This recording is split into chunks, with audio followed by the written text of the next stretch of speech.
ليه الاكتئاب ممكن يخلّيك تكره نَفْسك حتى لو أنت مش شخص وِحِش؟ ليه تبقى قاسي على نَفْسك أكتر من أي حد؟ عمرك بصّيت لنَفْسك ولقيت صوت جواك بيقول لك أنت فاشل، أنت تقيل، أنت السبب، أنت ما تستاهلش، مع إنك لو شُفت حد تاني في نَفْس ظروفك هتتعاطف معاه، بس مع نَفْسك بتجلدها وبتبقى قاسي جدًا. السؤال مؤلم شويتين، ليه الاكتئاب ممكن يخلّيك تكره نَفْسك حتى لو أنت إنسان مش وِحِش وإنسان كويس، ليه تبقى أنت أعدى أعداء نَفْسك؟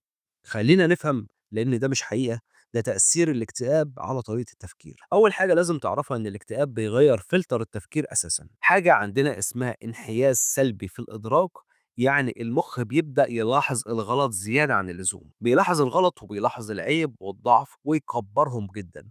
ويطنّش حاجة بقى زي النجاح والطيبة والمجهود اللي أنت عملتهم صح، مش لإنّهم مش موجودين، لكن لإن الفلتر نَفْسه مشوّه بسبب الاكتئاب. سبب تاني كمان إن الصوت الداخلي اللي عند كل الناس في الاكتئاب بيتحوّل لناقد قاسي جدًا، بدل ما يقول لك غلطت عادي إيه المشكلة، يقول لك أنت غلط دايمًا.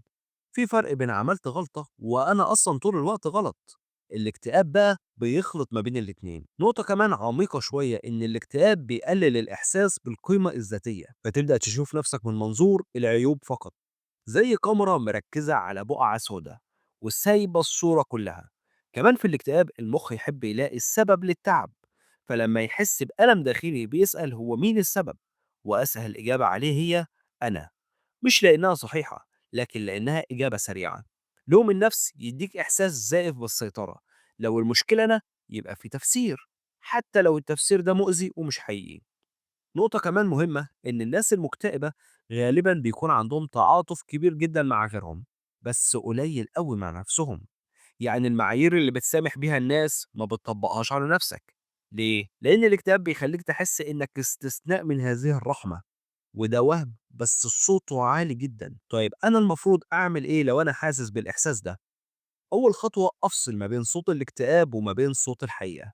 لما ييجي صوت بيقول إن أنا وِحِش، جرّب تضيف جملة ده صوت تعبي مش صوت الحقيقي، وبدل ما تسأل أنا ليه كده، اسأل لو حد باحبه في مكاني كنت هاقول له إيه، ووجّه الكلام ده لنفسك. السؤال بقى الأخير اللي يفضل معاك، هل كراهيتك لنفسك دليل إنك شخص سيء، والّا دليل إن الاكتئاب لبس لك نضارة سودا بتخلّيك تشوف نفسك غلط؟